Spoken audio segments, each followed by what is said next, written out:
존경하고 사랑하는 우리 구독자 여러분 반갑습니다. 여러분의 삼전 덕후 삼성만 고집하는 천만전자입니다. 삼전 고집쟁이죠. 고집쟁이. 스토커를 넘어서 고집만 부리고 있어요. 그러다 보니까 다른 분들이 봤을 때는 천만을 약간 미련하게 볼 수도 있고요. 왜 저렇게 재미없는 종목에 저렇게 사람이 올인하고 저렇게 미쳐 있을까? 뭐 그런 말들을 간혹 하시는데, 근데 제가 볼 때는 그래도 뭔가 미쳐야지만이 제대로 내가 뭐 투자도 할 수 있고 나중에 큰 성공도 할 수 있고 그렇더라고요. 보니까 뭐 어설픈 사람은 되고 싶지 않습니다. 한번 마음 먹었으면 끝장내는 성격이라서 한번 끝까지 가보려고 합니다. 뭐 이리저리 막 우유부단하고 싶지도 않고 휘둘르고 싶지도 않고 오직 한 길만을 쭉 가고 싶어요. 오직 삼성전자와 같이 가고 싶습니다. 삼성전자와 좋은 기업이잖아요. 삼성전자만한 기업이 어디 있겠습니까?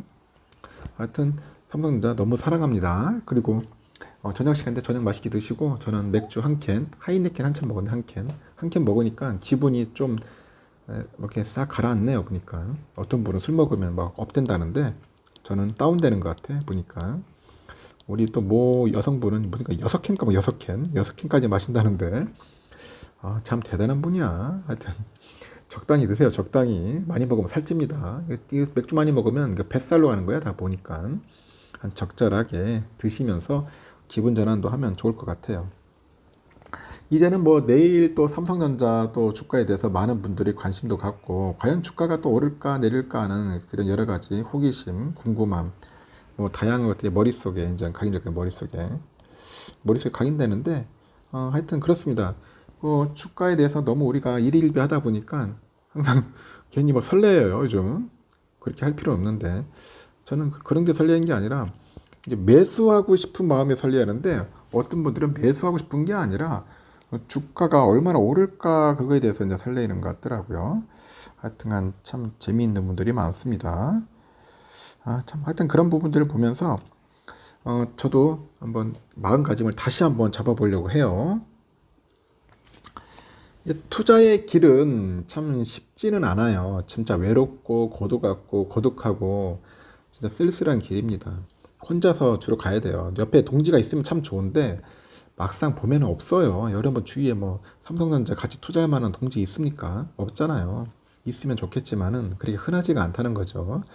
이렇게 온라인 통해서 유튜브 통해서 저랑 같이 하는 거지, 막상 오프에서 보면 그렇게 흔하지가 않다. 제가 요즘 책을 좀 읽는데 이거 책을 보니까 그렇더라고.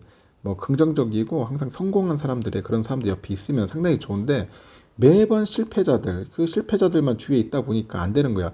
이 실패도 중요해요. 실패를 통해서 뭔가 교훈을 얻고 다시 이제 시행착오를 하지 않겠다고 생각하면서 도전하면 참 좋은데, 자꾸 자기 실패를 합리화하는 거야. 합리화해가지고 무조건 그 이야기를 상대방한테 자꾸 이제 강요를 하는 그런 분들이 꽤 있더라고요. 하지 마라. 내가 실패했으니까 안 된다. 그런 식으로 자꾸 하는 분들이 있어요. 자기 합리화, 명분을 만드는 거죠. 그런 분들이 옆에 있으면 절대 안 됩니다. 여러분들 안 돼요. 항상 성공한 사람들, 뭐 말 그대로 어디가 성공을 떠나서 일단은 뭔가 긍정적이고 도움이 될 수 있는 그런 멘토를 잘 만나야 한다는 겁니다. 멘토. 이 멘토 상당히 중요합니다. 응? 성공자들 많이 만나면 좋고, 이렇게 해서 여러분들 그분들을 통해서 배우는 겁니다. 배워야지 여러분들 또 느끼고 새로운 또 기운을 받고 그 긍정의 그 기운을 가지면서 앞으로 뭔가 나아갈 수 있는 그런 추진력이 생기는 것 같더라고요. 그래서 항상 제가 늘 하는 게 투자를 할 때 투자자 옆에 항상 조심스럽게 투자자들끼리 어울리라는 거예요. 쓸데없는 사람들 어울렸다가 나중에 보면은 같이 물들어가지고 결국 나중에 별로 좋은 모습을 못 봤어요. 좋은 모습을 못 봤기 때문에 제가 그 말씀을 꼭 드리는 겁니다. 성공자들 그런 책들도 많이 보세요. 특히 예전 투자 대가들의 그런 책들을 많이 보면은 그 심리적인 면에서 많은 그 도움을 받을 수 있을 겁니다. 같이 따라하면 돼요. 좋은 걸 따라 하십시오. 많이 배워야겠죠. 잠깐 구독자분의 글을 읽었는데 이분 참 상당히 열심히 하시는 분 같아요. 주식 수도 상당히 많고 연배도 좀 있으신 것 같은데, 지금 현재 삼성전자 뭐 11,000주를 갖고 있다. 근데 손실은 약 1억 정도 했고요. 전에도 보니까 사업 연소득이 한 2억 정도 되는가 봐요. 사업 소득이 2억이면은 상당히 뭐 사업적으로 잘하신다고 해도 과언이 아니죠. 여러분들 아시겠지만 1년에 뭐 2억 벌기가 쉽습니까? 그럼 평균적으로 보면 월 한 1,500에서 뭐 1,800 정도는 벌겠다는 거겠죠. 한 1년에 2,000주 꾸준히 이제 등락에 관계없이 매수한답니다. 1년에 2,000주. 2,000주면 작은 주량이 아니죠. 매수해가지고 10년에 이제 2만 주를 목표한다.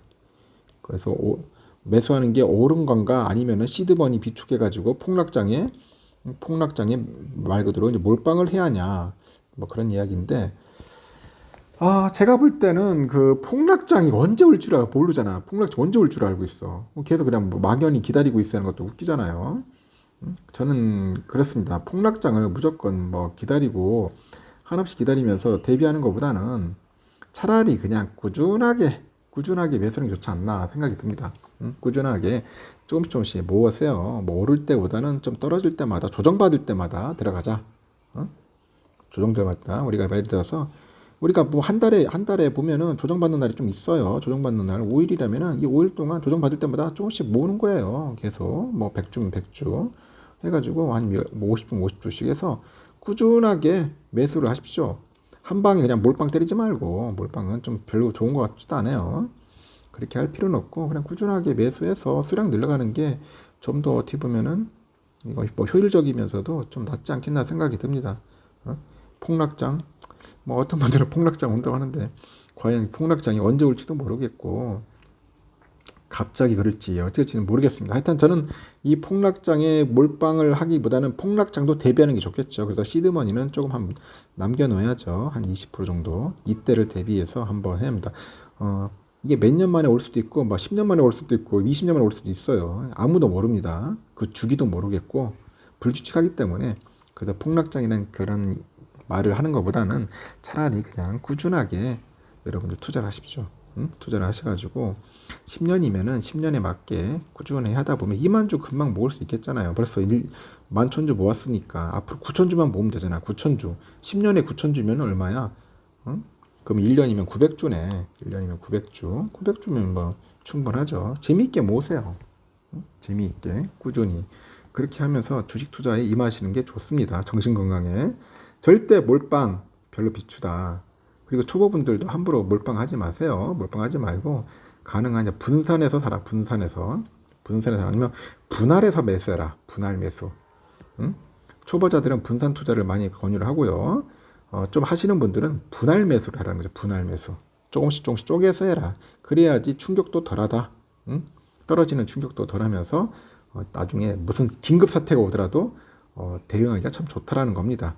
왜냐면은 분산 투자하기 때문에 나중에 돈이 좀 있을 거 아니에요. 그때 하면 돼. 그때 잠깐 가지고 그때 좀 많이 사면 되는 거니까 그런 식으로 해서 좀 장기적인 플랜을 갖고 임해 주시면은 잘 될 것 같습니다. 한번 힘내 보시고 이런 또 유사한 분이 있을 거예요. 제가 다시 말씀드리지만은 절대로 몰빵 비춥니다. 분산 또는 분할 투자를 하라는 겁니다. 분할 투자. 그렇게 해가지고 수량 많이 모으셔서 삼전을 통해 가지고 행복한 그런 결과를 맞이하길 진심으로 기원할게요.